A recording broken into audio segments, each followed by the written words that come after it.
What if the most powerful object in the universe came for Earth and there was nowhere to run? This is impossible. A black hole can't drift into our system. Trajectory is accelerating. It's on a direct path. The models confirm it. We have command. Do it and run full simulations. The night skies over cities and deserts. Stars bend unnaturally around a patch of perfect darkness, forming a distorted halo in the star-lit heavens.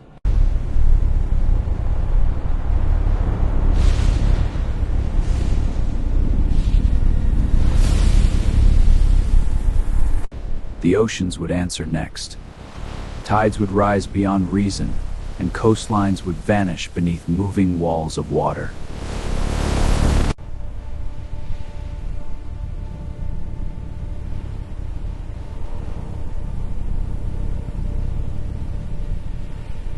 Cities shake violently.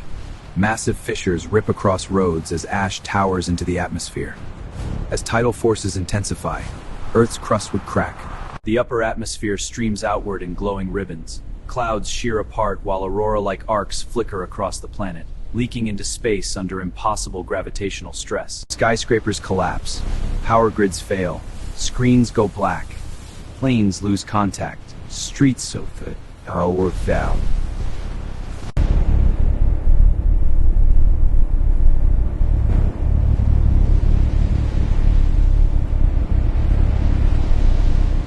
Mountains buckle, continents warp, and the spherical shape of Earth subtly deforms into an impossible stretched form.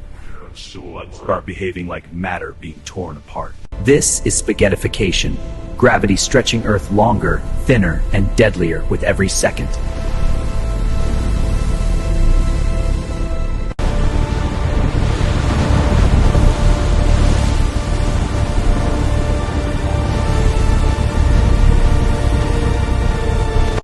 Earth is no longer a planet, only a brilliant ribbon of torn matter spiraling into the black hole's accretion disk. In the end, Earth stood to the dust. And then, at the edge of the abyss, Earth would vanish without a sound, without a trace, without tomorrow.